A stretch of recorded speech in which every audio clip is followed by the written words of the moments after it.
Welcome back mga ka-TV. Ang video na tatalakayin natin ngayon ay ang chapter 3 ng may status as a noble reincarnation, born blessed, so I'll obtain ultimate power. At kung bago ka lang sa channel ko ay huwag mahiyang mag-like, subscribe o follow at i-click ang notification bell para ma-notify ka sa susunod na video. Paalala, ang video na tatalakayin natin ngayon ay maaaring mag-iba mula sa ilalabas na anime.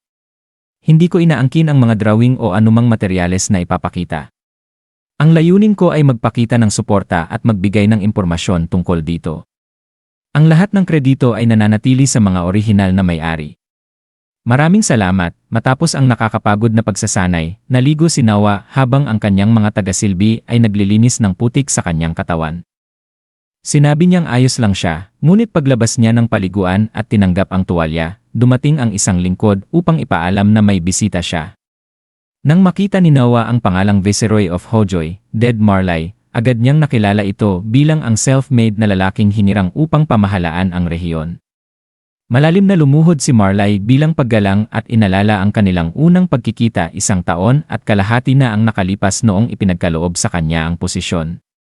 May bigat sa mukha niyang sinabi na ang Hojoy, isang rehiyong mayamang pang-agrikultura ngunit madaling bahain dahil nasa kurbada ng malaking ilog, ay hindi makapagsimula ng mga proyektong pangkontrol sa baha dahil hindi ipinapalabas ng treasury ang pondong iniutos mismo ng hari. Nagulat si Nawa dahil ang ganoong utos ay hindi dapat binabaliwala. Nang aminin ni Marley na puro dahilan lamang ang binibigay ng Ministry of Finance, bigla siyang tumayo, ikinagulat nito, at mariing sinabing sumunod siya. Tumungo sila sa mansyon ni Maverick, ang ministro ng pananalapi, na sinalubong si Nawa na may pilit na paggalang.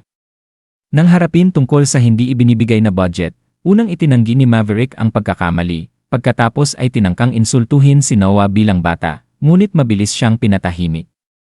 Nang diniin ni Nawa ang paliwanag, sinabi ni Maverick na dahil nabigyan ng isang taong tax exemption ang Hojoy matapos ang nakaraang baha, dapat ay may pera ang rehiyon.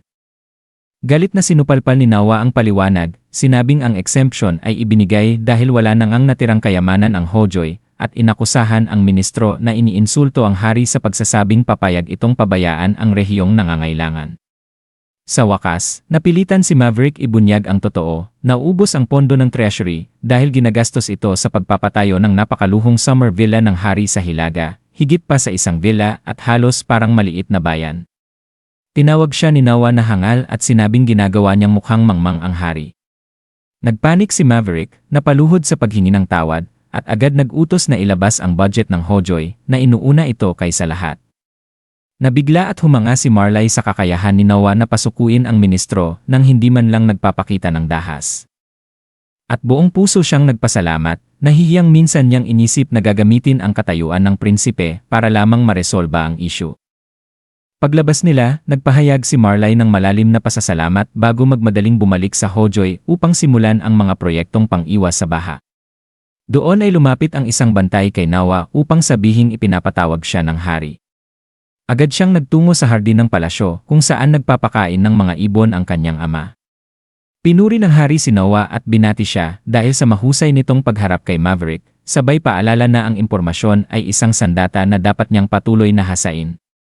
Mapagkumbabang sinabi ni No na ginawa lamang niya ang tama at ipinaliwanag ng hari na ang paggawa ng tama ay kadalasang pinakamahirap na landas. Pinuri rin niya ang pambihirang nagawa ni Nawa, ang ganap na pagkontrol sa sumpang espada na si Leviathan sa edad na 6 at nagpasya siyang bigyan ito ng guro sa espada. Ipinatawag niya si Damin Naubul, ang pinakamahusay na eskrimador sa buong imperyo, na agad tinanggap ang tungkulin. Humiling si Naubul na masukat muna ang likas na kakayahan ni Nawa. Bagamat nag-aalala ang hari dahil wala pang formal na teknik si Nawa, tiniyak ni Naubul na likas na galing lamang ang sinusuri niya. Namangha si Nawa sa pagtitiwala ng hari kay Naubul, ngunit lumapit siya at hinawakan ang kanyang espada. Habang pareho silang pumwesto sa kanilang mga posisyon, inutusan siya ni Naubul na umatake sa kahit anong paraan na nais niya, hudyat ng simula ng tunay na landas ni Nawa bilang isang mandirigma.